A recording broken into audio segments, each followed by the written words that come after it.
오늘의 해외 주요 뉴스를 한현희 기자가 전해드립니다. 굿TV 월드와이드입니다. IS와 시아파 무슬림의 공격으로 삶의 터전을 잃은 이라크 기독교인들에 대한 인도적 지원이 현저히 줄어든 것으로 전해졌습니다. 허드슨 재단의 종교자유위원회 디렉터 니나 쉬어는 크리스찬 포스트를 통해 트럼프 행정부의 정책 기조가 이라크에 있는 소수 종교인들이 미국의 인도적 지원에 접근하는 것을 거의 원천 봉쇄하고 있다고 전했습니다.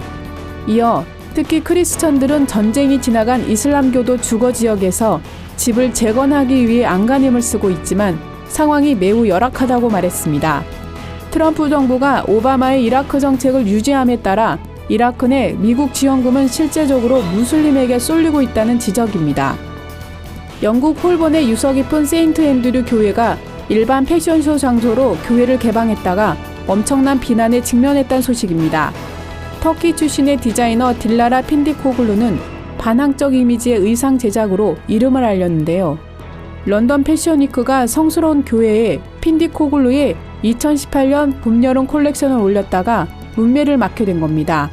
패션쇼 의상에는 점술에 이용되는 타로 이미지와 사탄의 뿔 모양을 한 의상 등이 포함되어 있다고 합니다. 이에 일각에선 사탄을 찬양하는 행위라는 지적입니다. 아드리안 힐튼 대주교는 교회가 이런 행사를 개최하고 어떻게 하나님께 악의 유혹에서 멀어지게 해달라고 기도할 수 있겠냐고 비판했습니다. 영국 런던 성공회는 악마를 연상케 하는 패션쇼를 교회 재단에 올린 것을 사과한다고 말했습니다. 사우디아라비아가 여성에게 운전을 허용한 것에 이어 항공기 조종 분야에도 금녀의 벽을 허물었습니다. 사우디는 여성이 항공기 조종사가 될 수 없다는 명문적 제한은 없지만 자동차 운전과 마찬가지로 사실상 여성에게 금기의 영역이었습니다. 이에 따라 국영 사우디아 항공은 사우디 여성을 외국 항공 교육기관에 보내 조종사 자격을 획득하게 한 뒤 이들을 고용하는 방안을 추진하고 있습니다. 이와 관련 2006년 하나디 자카리아 아린디라는 여성이 사우디 여성으로는 처음으로 조종사 자격을 취득했지만 사우디 내 항공사는 그를 고용하지 않았습니다. 북한에 억류됐다가 풀려난 뒤 사망한 미국 대학생 오토 원비어의 부모가 방송에 출연해 아들의 사망에 대해 입을 열었습니다.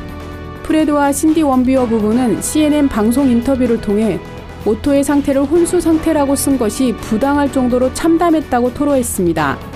엄마인 신디는 처음 아들이 미국으로 돌아온다는 소식을 들었을 땐 미국의 의료 시스템이 그를 살릴 것이라고 기대했지만 공항에서 아들의 처참한 모습을 마주한 순간 그러한 희망이 산산조각났다고 털어놨습니다.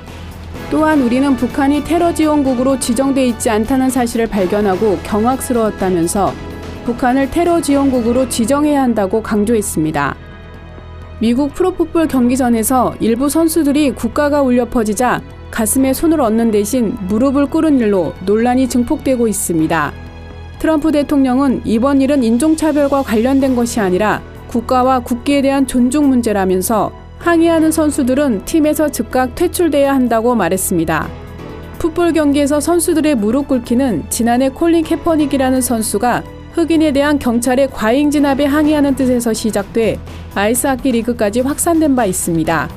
일각에선 표현의 자유를 보장하는 미국 헌법에 따라 선수들의 의견을 존중해야 한다고 주장하고 있는 반면 반대쪽에선 국가를 무시하는 행위라고 말했습니다. 굿TV 뉴스 한현입니다.